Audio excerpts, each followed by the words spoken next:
Good morning students, welcome back to my channel. Students, we are going to learn a new lesson. The name of the lesson is Elf Singing. My dear student, we are in the unit 4 with a new poem written by the poet William Ellingham. So students, do you know who is an elf?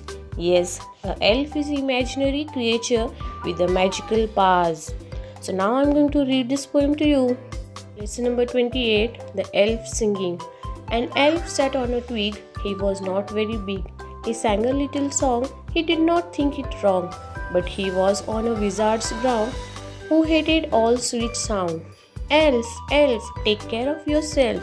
He's coming behind you to seize you, to bite you and stifle your song. The wizard, he changes his shape in crawling along an ugly old ape, a poisonous lizard, a spotted spider, a wormy glider. The wizard, he's up on a bough. He'll bite you through your gizzard. He's close to you now. The elf went on with his song. He grew more clear and strong. It lifted him into the air. He floated singing away with rainbows in his hair.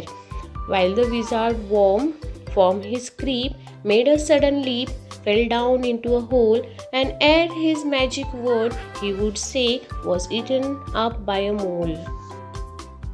So students, let me explain this poem to you. An elf sat on a twig. It was not very big.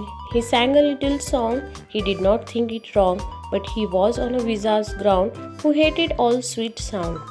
So the elf was sitting on a twig. He is not very big. That means he is very small. He loved to sing the song and he did not think it was wrong. But do you know student, he was on the wizard's ground who hated all sweet sound. A wizard means a male gender of witch who has a magical powers and who is very wicked and cruel. Elf, elf, take care of yourself. He's coming behind you to seize you and bind you and stifle your song.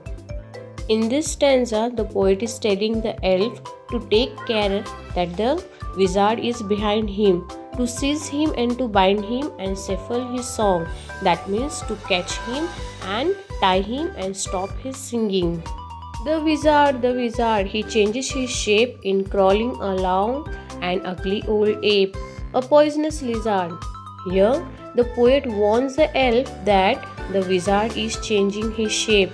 First, the wizard turns into a crawling, ugly ape and then into a poisonous lizard, a spotted spider, a wormy glider. The wizard, he's up on the bough. He will bite you through your gizzard. He's close to you now. In this stanza, the poet is saying that the wizard takes the shape of a spotted spider and then a flying worm. The poet tells the elf that the wizard is up on the branch of a tree and he will bite through his stomach. The wizard is quite close to the elf now. The elf went on with his song. It grew more clear and strong. It lifted him into air. He floated singing away with rainbows in his hair. While the wizard worm from his creep made a sudden leap, fell down into a hole, and ere his magic word he would say was eaten up by a mole. So my dear students, the elf went on with his song. His song grew clearer and stronger. It lifted him into the air where he floated singing away with rainbows in his hair. So my dear student, in the last stanza, the wizard made a sudden leap from the place where he was creeping and fell into a hole, and before he would say his magic word, he was eaten up by a mole. A mole means a small, dark, furry animals that live under the ground. So my dear children, I hope you all love this lovely poem of the elf and the wizard. Take care of yourself. Don't forget to subscribe my channel. Bye bye.